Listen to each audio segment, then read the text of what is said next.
ವಿಚಾರಣೆ ಮಾಡ್ತೀವಿ ಅಂತ ನಮ್ಮ ಮುಖ್ಯಮಂತ್ರಿಗಳು ಈಗಾಗಲೇ ವರಿಷ್ಠ ಒಂದು ಅನುಮತಿಯನ್ನು ಕೂಡ ಪಡೆದಿದ್ದಾರಂತ ಅವರೇ ಹೇಳಿದಾರಲ್ಲ ಮಾಡ್ಬೇಕು ಅಂತ. ಬಹುತೇಕ ಈ ಅಧಿವೇಶನ ನಂತರ ಸಚಿವ ಸಂಪುಟ ಆಗ್ತದೆ.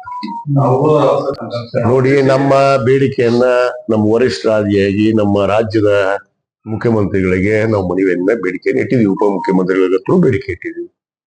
ಅವ್ರು ನಿರ್ಣಯ ಮಾಡ್ತಾರೆ ಯಾರನ್ನ ಮಂತ್ರಿ ಮಾಡಿದ್ರೆ ಯೋಗ್ಯ, ಪಕ್ಷಕ್ಕೆ ಶಕ್ತಿ ತುಂಬಬಹುದು, ಶಕ್ತಿ ತಂದಂತವ್ರು. ಮುಂದೆ 28 ಚುನಾವಣೆಯಲ್ಲಿ ಬೇಕಾಗತ್ತಲ್ಲ, ಒಂದು ಶಕ್ತಿಯುತವಾದ ಎಲ್ಲರೂ ಬೇಕಲ್ಲ ಅದಕ್ಕೆ ಕಟ್ಟೋದಕ್ಕೆ.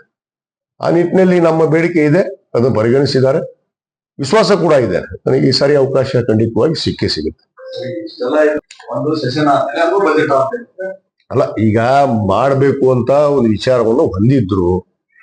ಇವತ್ತು ನಮ್ಮ ಮುಖ್ಯಮಂತ್ರಿಗಳು ಅದನ್ನ ಈಗ ಅಧಿವೇಶನ ಬೇರೆ ಕರೆದು ಬಿಟ್ಟಿದ್ರಲ್ಲ, ಈಗ ಅಲ್ಲಿ ಸಮಸ್ಯೆಗಳಾಗ್ತಾವ. ಯಾವ ಮಂತ್ರಿಗಳು ಈಗ ಹಲವಾರು ಸಮಸ್ಯೆಗಳು ಇದಾವ ರಾಜ್ಯದಲ್ಲಿ. ಅದು ವಿಶೇಷವಾಗಿ ಉತ್ತರ ಕರ್ನಾಟಕದ ಬಗ್ಗೆ ಚಿಂತನೆ ನಡೀತಾ.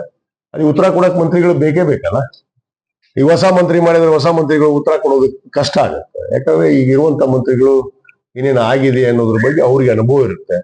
ಆ ನಿಟ್ಟಿನಲ್ಲಿ ಈಗ ಅಧಿವೇಶನ ಮುಗಿದ ಮೇಲೆ ಮಾಡ್ಬೇಕು ಅನ್ನೋ ಚಿಂತನೆ ಇದೆ.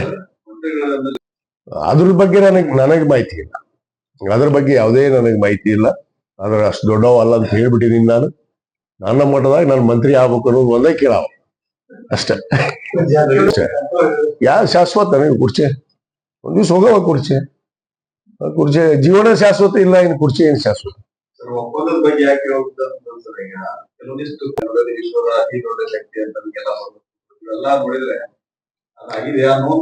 ನೋಡ್ರಿ, 12ನೇ ಶತಮಾನದಲ್ಲಿ ಅಣ್ಣ ಬಸವಣ್ಣವರು ಹೇಳಿದ್ದಾರೆ, ನುಡಿದಂತೆ ನಡಿ, ಇಲ್ಲ ಇದೇ ಜನ್ಮ ಕಡಿ ಅಂತ. ಸಹಜವಾಗಿ ಇಂತಹ ವಚನಗಳಿದಾವ.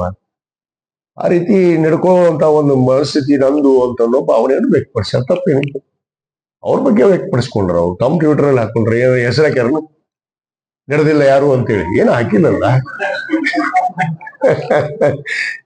ಆ ರೀತಿ ಒಳಗೆ ಅವ್ರು ನಡೆಯೋರು ಗಟ್ಟಿಯಾಗಿ ಪಕ್ಷ ಕಟ್ಟಿದ್ದಾರೆ. ಆ ಕೊಟ್ಟು ಮಾತಂತೆ ನಡೆದುತ್ತಾ ಇದ್ದಾರೆ. ಅದಕ್ಕೆ ಅವ್ರು ಹಾಕೋತಾ ಇದಾರೆ. ಸ್ಟೇಟಸ್ ಹಾಕೋದು ಸಹಜವಲ್ಲ, ನಾವು ಹಾಕೋತಿರ್ತೀವಿ ಸ್ಟೇಟಸ್. ಇನ್ನಷ್ಟು ಅಪ್ಡೇಟ್ಗಳಿಗಾಗಿ ಫಾಲೋ ಮಾಡಿ ವಿಜಯ ಧ್ವನಿ ನ್ಯೂಸ್.